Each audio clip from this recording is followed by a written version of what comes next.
Assalamualaikum warahmatullahi wabarakatuh. Selamat pagi.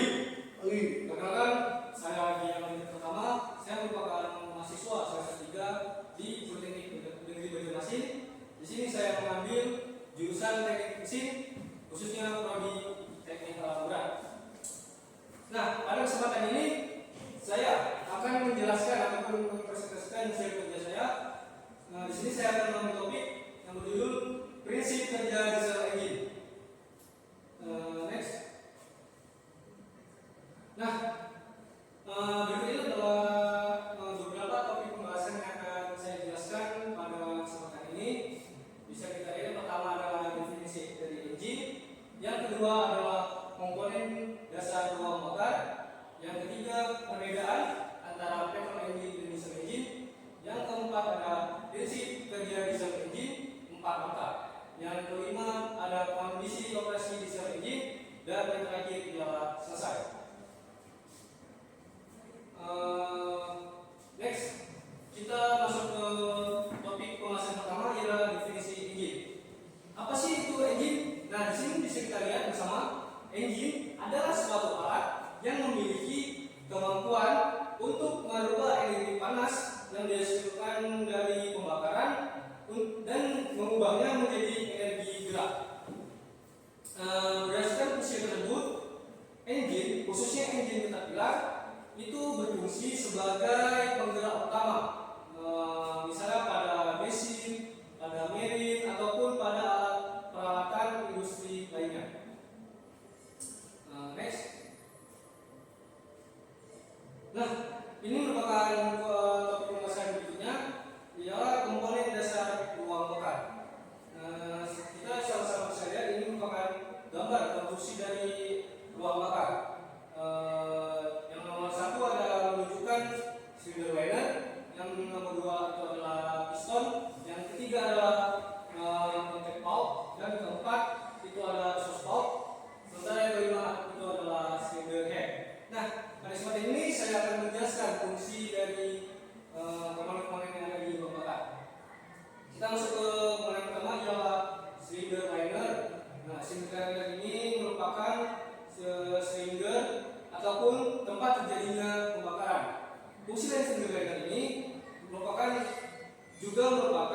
jalur bekerjanya dari piston. Jadi piston bekerja secara naik turun di dalam silinder liner. Komponen kedua adalah piston. Piston ini berfungsi sebagai penyekat uap bakar.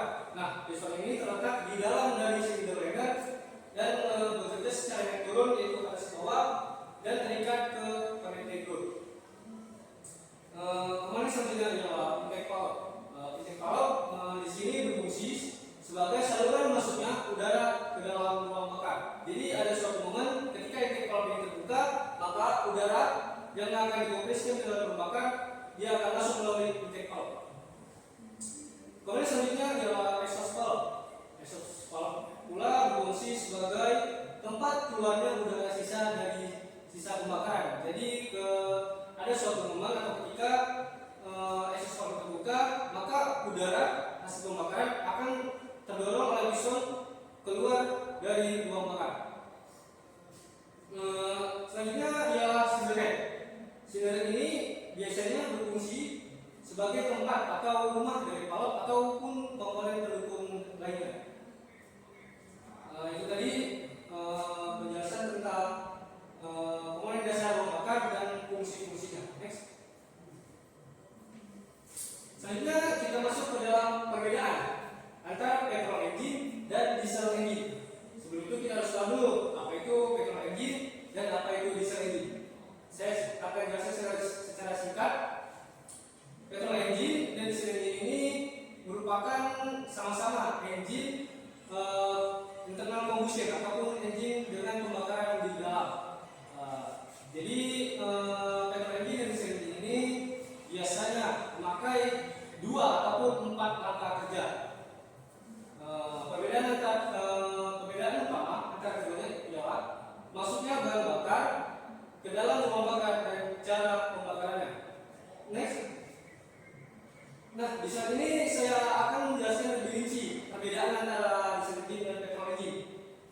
Perbedaan yang pertama, ini merupakan perbedaan signifikan,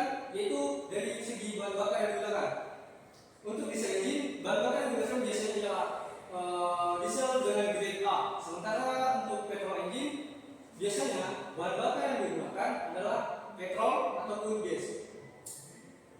Perbedaan kedua ialah cara pemasukan bahan bakar ke dalam silinder.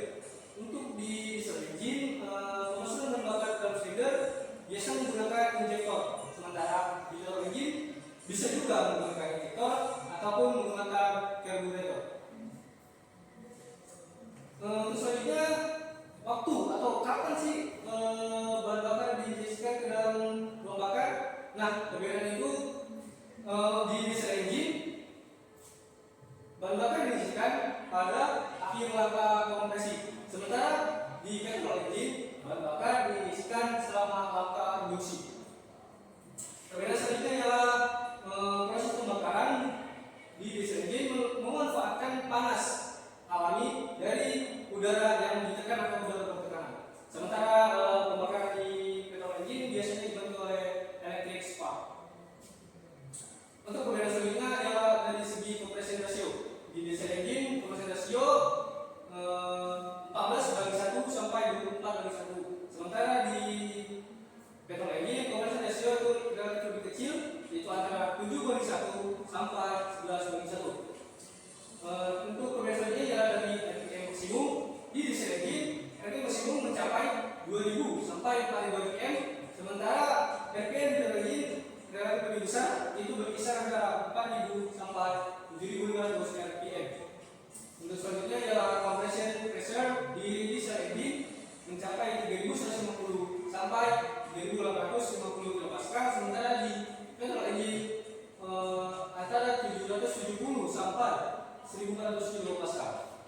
Dan perbedaan terakhir adalah compression temperature. Nah, untuk di diesel engine compression temperature mencapai 425 sampai 250 derajat Celcius, sementara di petrol engine berkisar antara 250 derajat Celcius. Next. Nah, selanjutnya kita masuk ke topik pembahasan berikutnya, yaitu prinsip kerja diesel engine 4 langkah. Nah, kata dia diesel engine menggunakan sistem 4 langkah karena mempunyai keuntungan sebagai berikut. Yang pertama adalah tingkat efisiensi tinggi, yang kedua pembakaran lebih sempurna, yang ketiga umur komponen yang lebih panjang, atau yang keempat pemakaian bahan bakar yang hemat, yang kelima gas buang bersih, yang keenam suara engine relatif lebih halus. Jadi dibandingkan dengan langkah di atas, lebih menguntungkan menggunakan 4 langkah atau 4 stroke. Baik, prinsip kerja 4 langkah di diesel engine sama dengan engine bensin atau engine petrol. Perbedaannya adalah engine bensin atau engine petrol yang dikompresikan ke dalam silinder ialah udara dan bensin yang dicampur. Sementara di diesel engine yang diisikan atau dikompresikan ke dalam pembakar ialah udara, sementara fuel akan menyusul atau diisikan pada akhir angka kompresi. Nah, keadaan itu disebut dengan injection timing. Terjadi pembakaran di dalam silinder diesel engine diakibatkan oleh panas yang timbul secara alami dari udara yang ditekan oleh piston. Hal ini dapat terjadi karena perbandingan kompresi pada engine diesel relatif tinggi. Nah, adapun 4 langkah yang digunakan atau yang bekerja pada engine diesel, saya sebutkan yang pertama adalah intake stroke atau langkah masuk udara, yang kedua adalah compression stroke atau langkah mengompres udara, yang ketiga adalah power stroke atau langkah tenaga atau langkah kerja, yang terakhir adalah exhaust stroke. Di sini saya akan menjelaskan satu persatu. Yang pertama, apa sih itu intake stroke? Nah, langkah pemasukan udara dalam intake stroke dimulai pada saat intake valve secara bertahap membuka beberapa derajat sebelum piston mencapai kondisi atau top dead center. Pada saat ini, valve exhaust masih tetap dalam kondisi terbuka. Exhaust gas yang terdorong keluar menuju exhaust manifold menimbulkan tekanan rendah di dalam ruang bakar, sehingga udara bersih masuk ke dalam silinder dari saluran intake dan mendorong exhaust gas keluar melalui saluran exhaust. Proses ini disebut dengan proses pembiasan. Nah, proses pembiasan ini sangat penting. Itu udara sisa dari pembakaran agar tidak ada yang masih di dalam silinder. Secara singkat, intake stroke ini merupakan langkah di mana udara akan masuk ke dalam ruang bakar. Yang kedua adalah langkah kompresi atau compression stroke. Setelah langkah yang terakhir, valve intake dan exhaust sama-sama tertutup dan piston bergerak menuju top dead center atau titik mati atas. Gerakan piston menuju top dead center menyebabkan volume ruang bakar menjadi mengecil sehingga tekanan udara akan meningkat dan temperatur udara pun naik. Kenaikan temperatur pada langkah kompresi dapat mencapai 1000 derajat Fahrenheit. Nah, singkatnya compression stroke ini ialah langkah untuk mengompres udara agar udara menjadi bertekanan sebelum diinjeksikannya bahan bakar ke dalam silinder. Selanjutnya, next. Nah, yang selanjutnya ialah power stroke atau langkah usaha. Setelah bahan bakar terbakar dengan sempurna, tekanan di ruang bakar menjadi sangat tinggi karena pada saat tersebut intake dari valve sama-sama tertutup. Tekanan tinggi biasanya mendorong piston menuju bottom dead center. Peristiwa ini disebut dengan langkah usaha atau power stroke. Temperatur pada saat pembakaran terjadi dapat mencapai sampai 3000 derajat Fahrenheit. Baik, kita masuk ke langkah yang terakhir, yaitu adalah exhaust stroke. Beberapa derajat sebelum piston mencapai bottom dead center pada langkah usaha, valve exhaust membuka secara perlahan. Pada saat tersebut, exhaust gas akan mengalir ke exhaust manifold dan proses ini berlanjut hingga piston bergerak menuju top dead center. Exhaust valve akan menutup beberapa derajat setelah top dead center, yaitu pada saat piston melakukan langkah isap. Exhaust gas terus keluar dapat mencapai temperatur sekitar 600 sampai 1100 derajat Fahrenheit. Jadi secara singkat, exhaust stroke ini merupakan langkah di mana udara atau gas sisa pembakaran itu keluar dari silinder liner atau combustion chamber untuk kemudian digantikan oleh udara yang baru yang akan dikompres. Next, kita akan masuk ke pembahasan selanjutnya, yaitu kondisi operasi diesel engine. Next. Nah, ada beberapa kondisi operasi pada diesel engine. Yang pertama ialah low idle. Low idle ini adalah kecepatan terendah engine tanpa beban. Jadi biasa low idle ini terjadi ketika engine running dan belum dikenai apa-apa, belum dikenai RPM, belum dikenai beban. Maka engine akan berada pada kondisi low idle. Yang selanjutnya kondisi high idle. Nah, bisa kita sama-sama lihat kondisi high idle ini adalah kondisi di mana engine dengan RPM tertinggi tanpa beban. Jadi kondisi ini biasa terjadi ketika engine running dan menaikkan RPM sementara belum ada beban yang diberikan kepada engine tersebut. Next, kondisi berikutnya ialah rated speed atau rata-rata kecepatan. Semua engine diesel diberikan rating kecepatan yang disebut dengan full pada rated speed. Ini adalah FVM di mana engine beroperasi dengan beban penuh.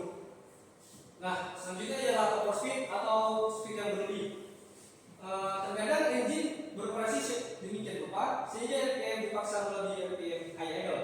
Nah, hal itu disebut dengan overspeed dan pada situasi tertentu dapat menyebabkan kerusakan total pada engine. Nah, jadi overspeed ini sangat berbahaya dan tidak dianjurkan terjadi di sebuah engine.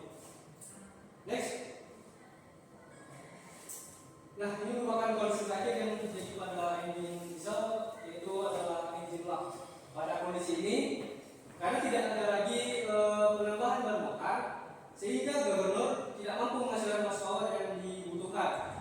Nah, maka kondisi tersebut disebut dengan istilah engine lock. Engine diesel dirancang untuk dibebani melebihi kondisi beban penuh. Gubernur dari electric control modul memungkinkan untuk memberikan bahan bakar maksimum, namun beban yang dari engine sangat tinggi sehingga mampu untuk menurunkan kecepatan engine. Baik, next. Nah, mungkin itu saja materi yang dapat saya sampaikan. Adapun kesimpulan dari topik ataupun materi yang saya bawakan kali ini adalah sebagai pengendara utama, engine diesel melalui beberapa langkah ataupun proses yang berlangsung secara cepat untuk mengubah energi panas menjadi energi gerak. Engine diesel juga memiliki beberapa kondisi operasi tergantung pada ada tidaknya ataupun besar kecilnya beban yang diberikan pada engine tersebut. Nah, teman-teman, itu saja yang bisa saya sampaikan.